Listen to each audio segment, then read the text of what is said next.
UP के संभल में CGM Vibhanshu विभोर के ट्रांसफर के बाद वकीलों का गुस्सा फूट पड़ा और करीब दर्जनों वकीलों ने कोर्ट के बाहर जमकर प्रदर्शन किया। और इस दौरान वकीलों ने सीजीएम साहब को वापस लाओ इसके नारे लगाए, खूब नारेबाजी हुई। विभांशु विभोर वही जज हैं जो एसपी अनुज चौधरी समेत कई पुलिस कर्मियों पर एफआईआर का आदेश दिया, और लेकिन कुछ ही दिनों के बाद उनका तबादला हो गया। और अब इसको लेकर तरह तरह की चर्चाएं हो रही है, सियासत भी देखने को मिल रही है।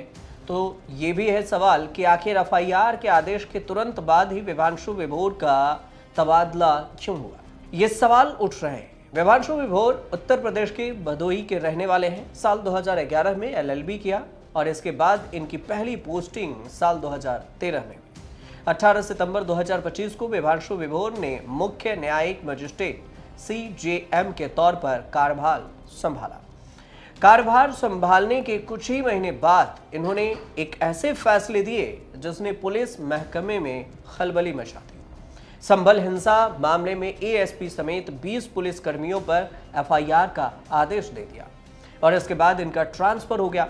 हालांकि यह पहला मौका नहीं था जब उन्होंने पुलिस के खिलाफ कड़ा रुख अपनाया।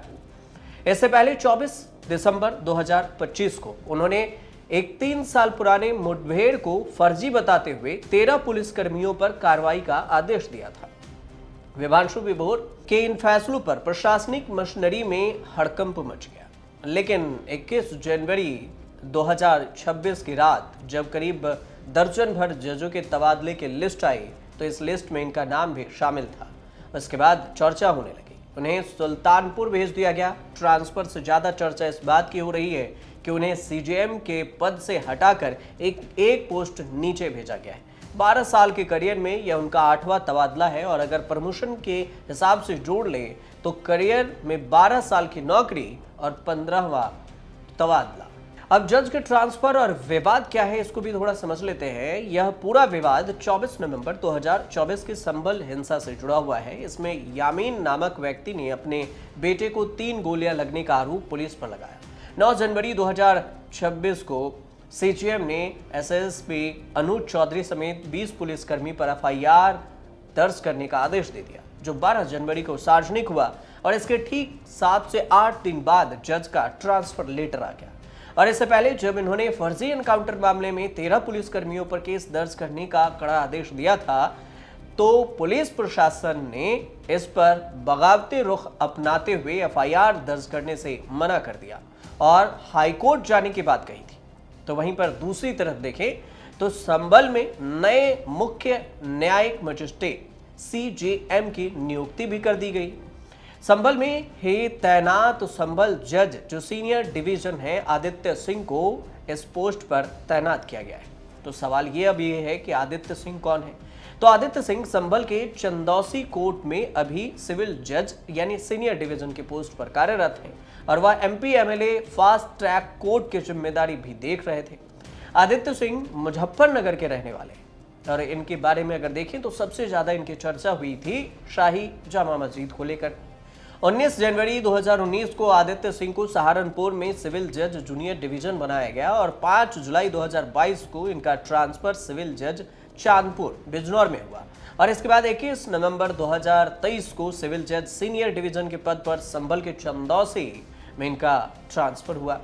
चंदौसी आए और सिविल जज सीनियर डिवीजन पद पर रहते हुए आदित्य सिंह ने 19 नवंबर 2024 को संभल के ही सदर शाही जामा मस्जिद पर एक बड़ा फैसला दे दिया। मस्जिद के पास हरिहर मंदिर होने का दावा किया गया था और कैली देवी के महंत ऋषि राजगिरी ने सिविल न्यायालय में केस दायर कर सर्वे के लिए कोर्ट कमिश्नर नियुक्त करने की मांग की थी।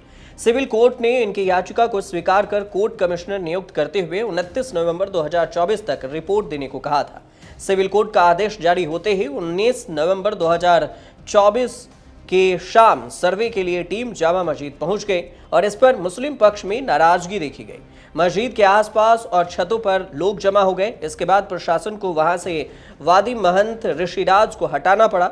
हालांकि 24 नवंबर 2024 को सर्वे के लिए टीम पहुंची तो देखकर लोग बेकाबू हो गए और हिंसा फैली। इसमें 4 लोगों की जान चली गई और बड़ी संख्या में पुलिसकर्मी भी घायल हुए।